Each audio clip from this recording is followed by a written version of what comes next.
오늘 시간에는 위기를 기회로 한번 따라 하시겠습니다. 위기를 기회로, 위기를 기회로.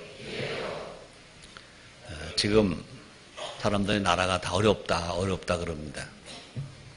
어려운 건 사실입니다. 근데 우리가 어떻게 마음을 먹느냐에 따라서 내가 잘은 모르지만 두부를 하려면 홍을 갈고 중간 과정은 잘 모르겠는데 거기에 무엇을 넣어야 합니까? 간수만 넣으면 두부가 돼요. 간수가 안 넣으면 두부가 안 돼요. 기독교인은 간수가 되어야 될 줄 믿습니다. 우리가 간수의 사명으로 살면 두부를 만들 수 있어요. 아주 뭐가 반듯한 나라를 만들 수 있어요. 그렇습니다. 우리가 살아가면서 위기가 안 닥치는 사람 없습니다. 또 위기가 안 닥치는 나라가 없습니다. 그 분명합니다. 그런데 중요한 것은 이제 위기를 만날 때, 야, 큰일 났다, 죽겠다. 그런 사람은 죽습니다. 근데 위기를 만났을 때, 나에게 기회가 왔구나. 생각하는 사람은 분명히 위기를 이기고 오히려 합력해서 선을 이뤄서 위기 때문에 유명해집니다. 그렇습니다. 위기를 위기라고 여기는 사람은 위기 때문에 망합니다. 실패만 납니다. 그러나 위기를 기회라고 생각하는 사람들은 분명히 위기를 이기고 승리하고 성공하고 훈장도 타고 별도 타게 됩니다. 지금 많은 사람들 우리나라를 위기라고 말합니다. 어렵고 힘든 것은 사실입니다. 그러나 절대로 절망은 아니다. 아멘입니까? 이 위기는 희망과 행복으로 가는 기회다. 아멘을 못하는군요. 이 위기는 희망과 행복으로 가는 기회입니다. 더 나은 미래로 나가는, 또 더 나은 미래를 위해서 나가기 위한 성장통입니다. 성장통이 뭔지 모르죠? 성냥통 아니고 성장통. 나는 이제 그전에는 2부 예배가 좀 딱딱했고 4부 예배가 잘 부드러웠는데요. 요새 이제가 2부 예배가 제일 부드러워요. 다 우리 같은 식구들이니까 서로 다 이해할 거니까. 여러분, 젊은 여성과 나이가 많이 드신 이 노인 여성과의 차이가 하나 있습니다. 그게 뭐죠? 젊은 여성과 나이 많이 드신 여성과의 차이가 있습니다. 뭔지 아세요? 아는 사람? 네? 모르죠? 어찌 알겠어, 남자가. 그래요. 우리끼리는 얘기합시다. 나이가 많으신 분은요, 병이 더 많아요. 그죠? 뭐 이렇게 크게 소리 질르네. 근데 아무리 병이 많아도 이건 없어요. 뭐가 없어요? 생리통은 없어요. 맞아, 안 맞아요? 별거 다 얘기하지, 지금. 여러분, 그러나 분명히 생리통은 여성통이라고 그럴까요? 여성통은 희망입니까? 희망이 아닙니까? 희망입니까? 희망이 아닙니까? 희망입니다, 여러분. 그렇죠? 분명히 희망이라고요. 마찬가지입니다. 지금 우리나라가 지금 잠시 어려운 것은 성장하기 위한 무슨 통? 성장통. 이해가 됩니까? 이해가 됩니까? 우리 어렸을 때 어른들이 하신 말씀이 있습니다. 아이들은 아프면서 큰다 그래요. 맞아요, 안 맞아요? 실제로 어린아들이 병에 걸려서 아프고 나면 키가 훌쩍 컸어요. 키만 큰 게 아닙니다. 조금 철이 들었습니다.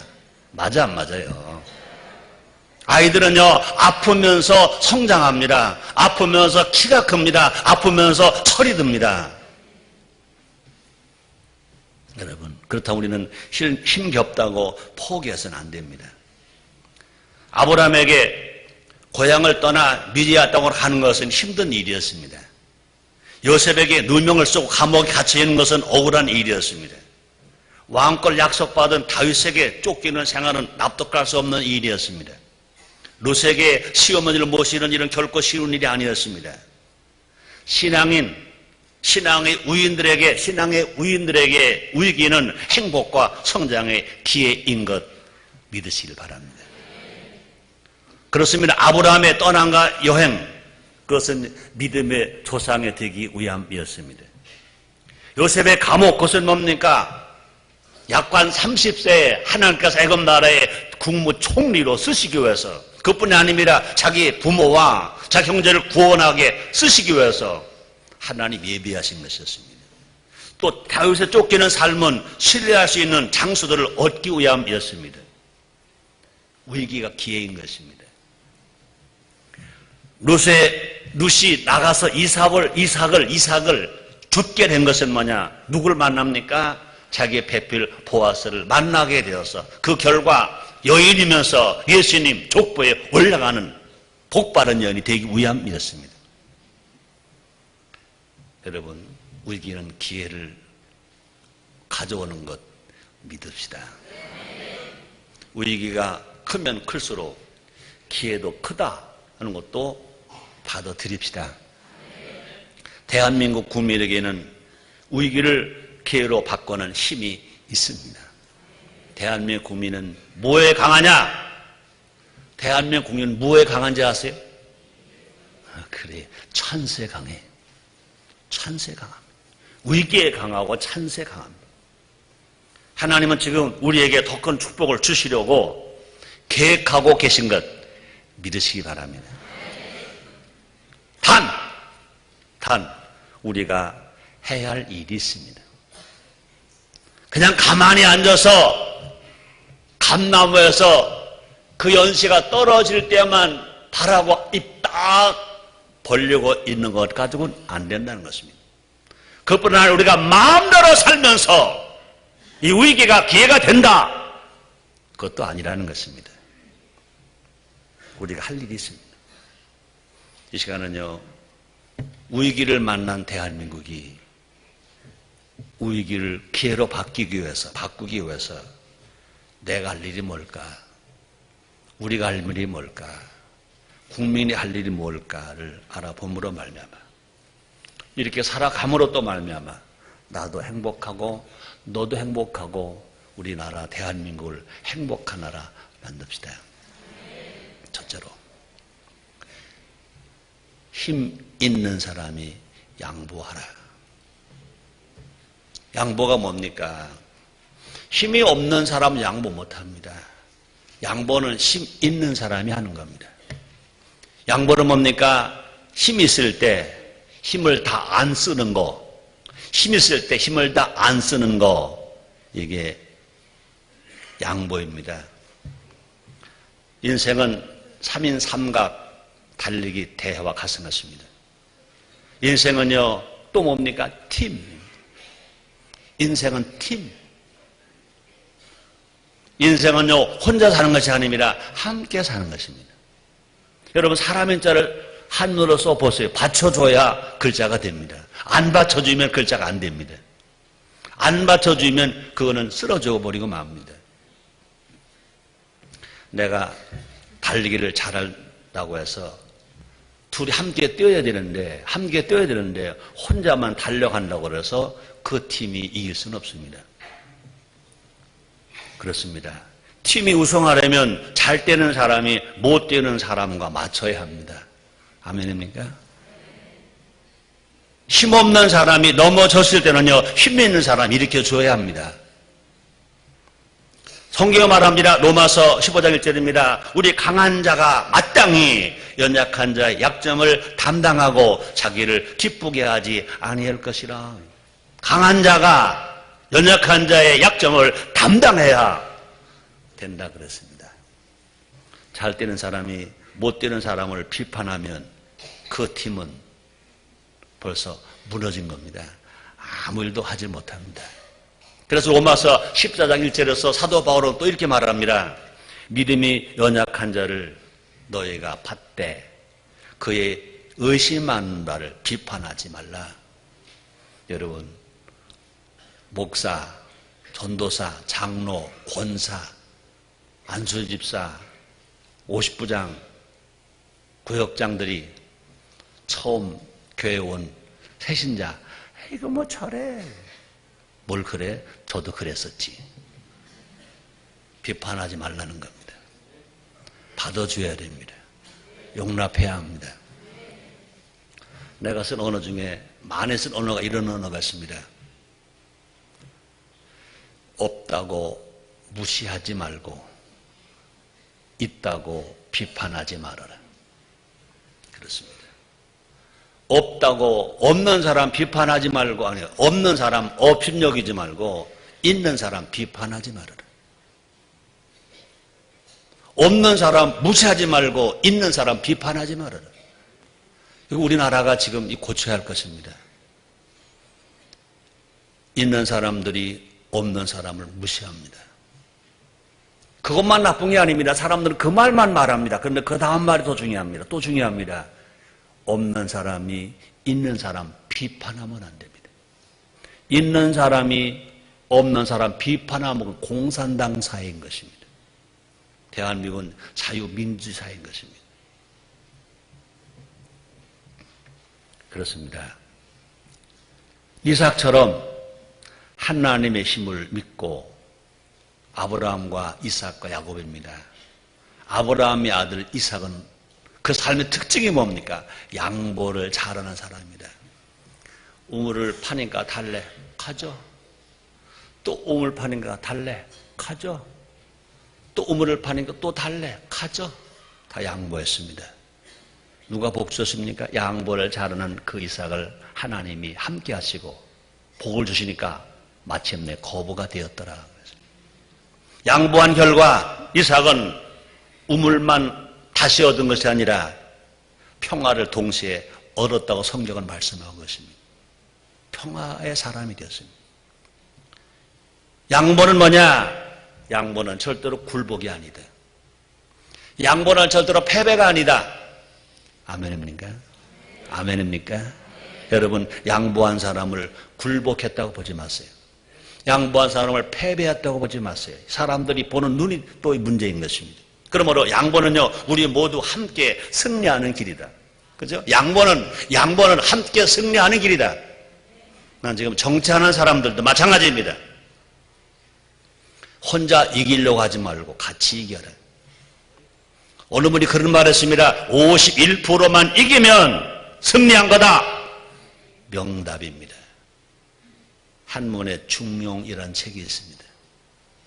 지금은요, 흑백 논리에서 흰 거 아니면 까만 거, 검은 거 아니면 흰 거, 이기면 100, 지면 0.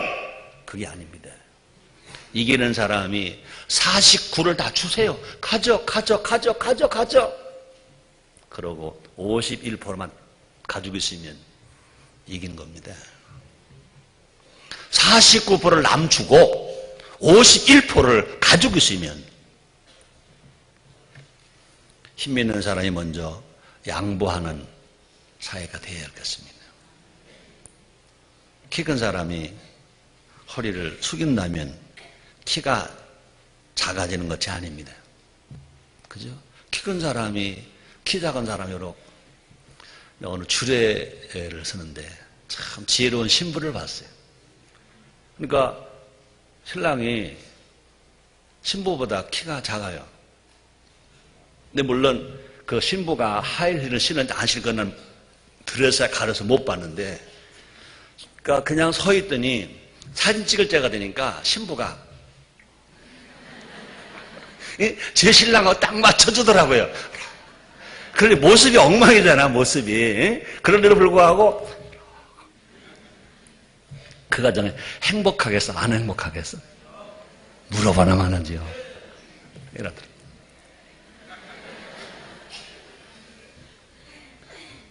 이 사회가 그럼 얼마나 좋겠어, 그죠? 정치하는 사람들이 상대방 맞추려고. 그렇잖아요? 49 가져. 단 50일만 가질게. 아멘입니까? 양보하면 사람들은 박수를 쳐줄 겁니다. 그때도 그렇고 지금도 마찬가지인 것입니다. 그때는 언제 여러분이 하실 거고 이때는 언제 여러분이 하실 것입니다. 뿐만 아니라 공동체에는 평화가 임합니다. 이 나라에 평화가 임합니다. 이 땅에 평화가 임합니다. 한국 정치에 평화가 임합니다. 한국 경제에 평화가 임합니다. 서민 경제에 평화가 임합니다. 두 번째입니다. 서로 합력해야 합니다. 서로 합력하는 것이다. 위기를 기회로 만들려면 서로 합력한다. 그렇습니다. 위기를 기회로 만드는 것이 뭐냐? 합력이요. 또 위기를 위기로 만드는 것은 뭐냐? 그 반대입니다. 분열입니다. 분열입니다. 번영했던 이스라엘이 남과 북으로 갈라지자 몰락하기 시작했습니다. 조선시대 당파싸움으로 국론이 분열되자 임진왜란을 겪게 되었습니다. 그뿐이 아닙니다. 1945년 8월 15일 해방 이후 우리가 나라가 좌우로 이념 대립으로 싸울 때 북한은 1950년 6월 25일 새벽 4시에 주일날 새벽에 선전포고도 없이 불명합니다. 소련제 탱크를 앞장세우고 남침입니다. 남침. 6.25 전쟁 얼마나 슬펐습니까? 난 그때 당시 10살이었습니다. 우리 아버지는 32살이 있었어요. 둘째 작은 아버지가 29이시고 셋째 작은 아버지가 27이 있었습니다. 한 해에 다 돌아가셨습니다. 그리고 우리 집에는요, 세 과부가 생겼습니다. 우리 어머니 과부, 둘째 어머니 과부, 셋째 어머니 과부. 우리 어머니는 29 과부, 둘째 어머니는 27 과부, 셋째 어머니는 22 과부입니다. 여러분, 무서운 겁니다. 6.25의 그 피해가 여러분 차라리 죽은 사람은 죽은 것으로 끝납니다. 부상을 당했거나 부모없는 고아가 되었거나 그 살아온 일들이 얼마나 무섭습니까? 근데 여러분 지금 또 서로 합력 안 하면 그런 일들이 안 일어난다는 보장 없습니다. 나라가 안 망한다는 보장이 없습니다. 위기일수록 서로 힘을 모아야 합니다. 아무리 작은 힘이라도 모이면 큰 역사를 이룹니다. 전도서 4장 12절에 그런 말을 했습니다. 한 사람은 패하겠거니와 두 사람은 능히 당하나니 삼겹줄은 쉽게 끊어지 아니하느니라 그랬습니다. 그럼 잘 아시잖아요. 볼록 렌즈로 빛을 모으면 추운 겨울이라도 그죠? 추운 겨울이라도 볼록 렌즈로 빛을 모으면 불이 붙습니다. 그렇잖아요. 여러분 뜨거운 뜨약빛만이 아닙니다. 겨울이라도 볼록 렌즈로 빛을 모으면 불이 붙습니다. 잘 아신 말씀입니다. 한 방울에 빗방울이 모여서 뭐가 됩니까? 시내가 됩니다. 시내가 모여서 강이 됩니다. 강이 모여서 대양을 이룹니다. 태평양 바다도 만들 수 있고 모든 바다를 다 만들 수 있습니다. 우리 순복음인천교회 1987년도 출석 성도 어린아이까지 합쳐서 5,000명 성도였었습니다. 그 해에 우리 교회 초청해 오신 분 다 합친 숫자가 얼마 됐습니까? 41,462명을 초청했습니다. 우리 성도가 힘을 모으니까. 서로의 잘못을 지적하기보다 서로 힘을 모을 방법을 찾아야 될 것입니다. 아론과 훌이 모세와 함께 기도의 힘을 모을 때 이스라엘은 싸움터에서 승리했습니다. 성경은 이렇게 말씀하고 있습니다. 출애굽기 17장 12절로 13절 말씀이 있습니다. 모세의 팔이 피곤함에 그들이 돌을 가져다가 모세 아래에 놓아 그로 그 위에 앉게 하고 아론과 훌이 하나는 이 편에서 하나는 저 편에서 모세의 손을 붙도록 올렸더니 그 손이 해가 지도록 내려오지 아니한지라. 여호수아가 칼날로 아말렉과 그 백성을 쳐서 방이라. 모세가 힘이 없으니까 막 돌을 갖다 높기도 하고 아론과 훌이 모세 손을 잡아 올려 붙들어 주고 있습니다. 결국은 이스라엘 백성은 아말렉을 물치고 승리했다 그랬습니다. 순복음인 전교가 창립 당시에 1983년, 84년도 교회 표가 있었습니다. 사랑으로 화목하고 힘모아 충성하자. 사랑하자, 화목하자, 힘모으자. 그 다음에 충성하자. 그것이 순복음인 전교에 이만큼 교회가 성장하게 된 근원입니다. 이게 뿌리입니다. 뿌리. 서로 합력하면 안 될 일이 없다. 서로 합력하면 불가능이 없다. 서로 합력하면 못 건널 강이 없고 못 넘을 산이 없다. 세 번째입니다. 선동자가 되지 말고 선구자가 되자. 지난 수요일 날 설교 제목이었습니다. 선동자가 되지 말고 선구자가 되자. 선구자. 그렇습니다. 공동체는요, 어떤 조직이든 세 종류의 사람이 있습니다. 그냥 무리가 있습니다. 그저 따라만 가는 무리가 있습니다. 또 선동가가 있습니다. 또 선구자가 있습니다. 선구자는 씨 뿌리는 사람이라면 선동가는 열매만 따먹는 비생산적인 사람입니다. 선구자가 땀 흘리는 사람이라면 선동가는 일만 만드는 사람입니다. 선구자는 침묵하는 소수라면 선동가는 바람을 일으켜 다수를 선동합니다.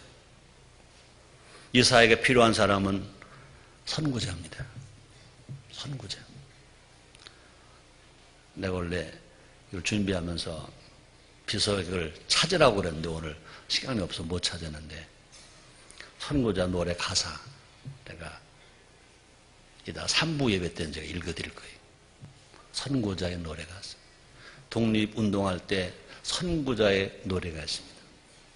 독립운동할 때는 선구자가 필요했고 선구자가 나왔습니다. 근데 지금은 많은 사람들이 선구자를 찾지 않습니다. 선구자가 되려고도 하지 않습니다. 선동가의 일이 몰려가고 저리 끌려갑니다. 선동가가 많은 공동체는 결코 오래가지 못합니다. 공산주의의 특징이 뭡니까? 선동을 합니다. 노래로 선동합니다. 깃발로 선동합니다. 공산주의의 깃발 아래, 공산주의의 노래 아래 모여라! 난 6.25 전쟁 10달이었습니다. 10살. 그런데도 그때 불렀던 노래가 아마 끝까지 가사는 몰라도 적어도 5곡은 내가 알아요. 10살 때 불과 2, 3개월 동안 붙들고 가르쳐 아직도 기억하고 있습니다. 공산당 노래 모두가 선동하는 노래입니다. 선동. 공산당 노래를 들으면은요, 막 뛰어올라요. 막 선동합니다. 나라가 잘 되려면 나라 위에서 사는, 나라 위에서 희생하는, 진리 편에 서는, 또 진리를 사수하는 선구자가 많아야 합니다. 다수가 곧 정의는 아닙니다. 다수가 곧 진리도 아닙니다. 진리는 진리요, 정의는 정인 것입니다. 수와 관계된 것이 아닌 것입니다. 다수의 무리는 쉽게 선동과의 충동에 넘어갑니다. 성경에 보면 예수님께서 예루살렘에 입성할 때 다수가 소리칩니다. 호산나, 호산나, 다윗의 자손이여, 호산나, 호산나. 외치던 무리가 대제사장들이 충동을 하니까 언제부턴가 예수는 없고 누구만 나옵니까? 바라바. 뭘 바라보기. 선동에 넘어간 무리들은 예수는 십자가에 못 박아라고 외칩니다. 마가복음 15장 14절 말씀입니다. 빌라도 가라되 어찌미뇨 무슨 악한 일을 하였느냐 하니 더욱 소리 지르되 십자가에 못 박혀서 사는지라. 그러니까 누구를 내어 주기를 원하느냐? 바라바. 누구를 못 박기를 원하느냐? 예수, 예수. 결국은 예수님은 다수가 못 박게 했습니다. 예수님은 다수가 죽였습니다.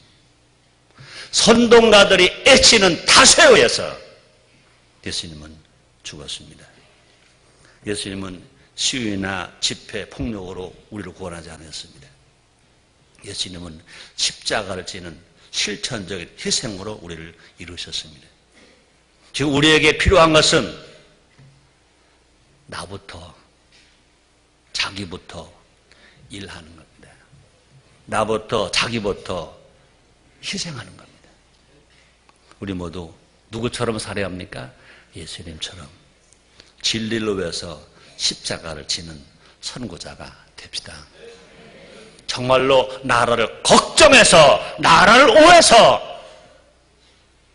자기 일터에서, 자기 직업에 충실하고, 또 하나님 아버지께 기도하고, 나라가 필요할 때 희생하는 우리 모두가 됩시다. 우리의 작은 실천이 이 나라의 민족을, 이 우리나라 대한민국을 바르게 세울 것이고 경제를 살게 할 것이고 희망의 나라 만들어 줄 것입니다. 네 번째입니다. 따라하시겠습니다. 좋은 일이 일어난다. 다시요. 좋은 일이 일어난다. 이 말은 무슨 말입니까? 희망을 가지고 살자. 네. 지난주 설교 제목이 희망은 있다였습니다. 희망을 가지고 살자. 애국가 1절입니다. 동해물과 백두산이 마르고 닳도록 하나님이 보호하사 우리나라 만세. 제가 지난주에 그랬습니다. 애국가 1절은 희망가다 그랬습니다. 애국가 4절은 애국가다 그랬습니다. 애국가 1절에 있는 것처럼 저는 하나 더 붙입니다. 애국가 1절은 신앙가, 희망가. 하나님이 보호하사를 믿는 신앙가. 우리나라 만세인 희망가. 그럼 애국가 1절은 우리에게 신앙 고백이고 우리에게 희망을 애치게 합니다. 동해물과 백두산이 마르고 닳도록 하나님이 보호하사. 이건 신앙 고백입니다. 우리나라 만세. 그건 희망을 애치는 겁니다. 그러므로 애국가 1절은 신앙가요 희망가다. 하나님은 좋으신 우리 아버지십니다. 우리는 하나님께 사랑받는 자녀들입니다. 하나님 안에 있으면, 예수님 안에 있으면 모든 것이 합력하여 선을 이룬다 그랬습니다. 오늘 본문입니다. 로마서 8장 28절입니다. 저는 성경 66권 모두가 다 긍정적인 말씀입니다. 희망의 말씀. 근데 그 중에 최고의 희망의 말씀, 최고의 긍정적인 말씀을 딱 한 절만 찾아라. 그래서 저는 로마서 8장 28절을 찾습니다. 보세요. 한번 저 읽어드립니다. 우리가 알거니와 하나님을 사랑하는 자, 곧 그 뜻대로 부르심을 입은 자들에게는 모든 것이 합력하여 선을 이루느니라. 모든 것이 합력하여. 좋은 것만이 아닙니다. 나쁜 것도 합력하여. 사업이 잘 되는 것만이 아닙니다. 부도가는 것 합력하여. 건강한 것만 아닙니다. 아파 본 것 합력하여. 존경 받을 때만 아닙니다. 멸시 천대 받을 때도 합력하여.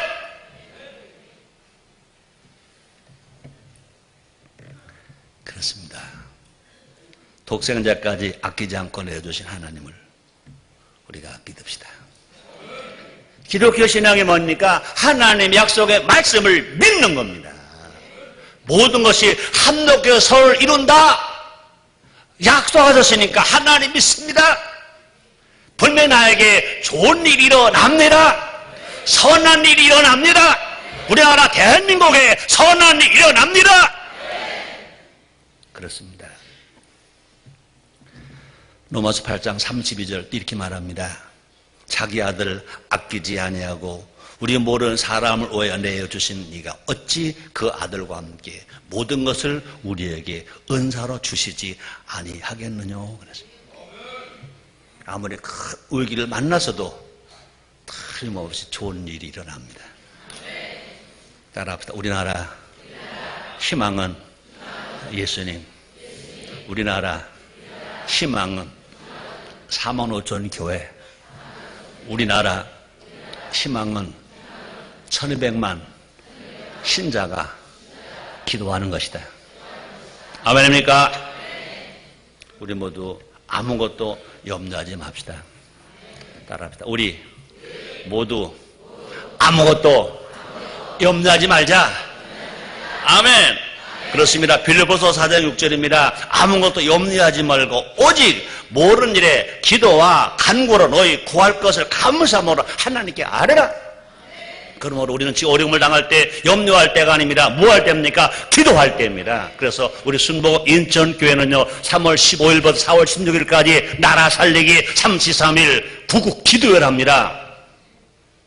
근데 이것도 우리끼리 얘기해요. 이건 밖으로 안 나가면 좋겠어. 그래서 저는 정말로 뜨거운 가슴으로 눈물 흘리면서 여러분에게 설교만 한 게 아니라 호소를 했습니다. 교회 소식 광고만 한 것이 아니라 호소를 했습니다. 근데 나오는 분은 틀림없이 나오더라고요. 근데 안 나오는 분은 틀림없이 안 나오더라고요. 우리 정신 차립시다. 정신 차리자고요. 진짜 정신 차리자고요. 나라 망하고 나서 어떡하지 하지 말고 나라 망하기 전에 나라 잃어버리기 전에 기도 안 하고 6.25 전쟁처럼 보따리 싸고 피난 가지 말고 피난 갈 길도 없어요. 차가 딱 막혀서 터졌다 그러면 다 죽는 거예요. 우리는 염려하지 말고 또 기도도 그냥 기도할 게 합니다. 염려하고 기도할 게 아니라 누구 불평하고 기도할 거 어떻게 기도하래요? 감사함으로 하나님께 아뢰라. 감사. 근심하고 걱정할 시간이 있으면 우리는 어떻게 할까? 하나님을 믿고 또 믿자는 것입니다. 그래서 요한복음 14장 1절 예수님이 이렇게 말씀하십니다. 너희가 마음에 근심하지 말라. 하나님을 믿으니 또 나를 믿어라. 근심하지 말라. 염려하지 말라. 하나님을 믿자. 예수님을 믿자. 성경 66권의 약속을 믿자. 그렇습니다. 위기는 하나님이 예비하신 위대한 기회인 것입니다. 두려워 말고 담대하게 기회를 내 것으로 만들어야 될 것인 것입니다. 하나님은 나라의 어려움을 위해서 헌신하는 자를 사용하십니다. 우리 모두가 다 하나님께 쓰임받고 나라를 위해 헌신하는 헌신자가 한번 되어 보십시다. 반드시 하나님은 하나 영광을 위해서 약속을 이루시기 위해서 또 뿐 아니라 우리를 통해서 이 나라를 복 주실 것입니다. 결론입니다. 나에게 달려 있습니다. 나부터 양보하고 나부터 합력하면 됩니다. 나부터 선구자적인 삶을 살아 봅시다. 나 한 사람이 변하면 이 나라가 변화된다고 믿읍시다. 나 한 사람이 기도하면 이 민족이 복 받는다고 믿읍시다. 하나님께서 이 땅 위에 분명히 좋은 일을 행해 주실 것입니다. 기도하겠습니다. 하나님 고맙습니다. 감사합니다. 사람들이 지금 우리나라를 위기라고 말합니다. 그러나 분명히 우리가 신앙으로 말할 때, 믿음으로 바라볼 때 기회입니다. 이 위대한 기회를 놓치지 않게 하시고 이 위대한 기회를 통해서 진실로 하나님 아버지께 영광이 돌려지고 민족의 변형이 일어나고 우리의 삶의 변화가 일어나도록 축복해 주시옵소서. 좋은 기회가 되게 하여 주시옵소서. 예수님의 이름으로 기도드리옵나이다. 아멘.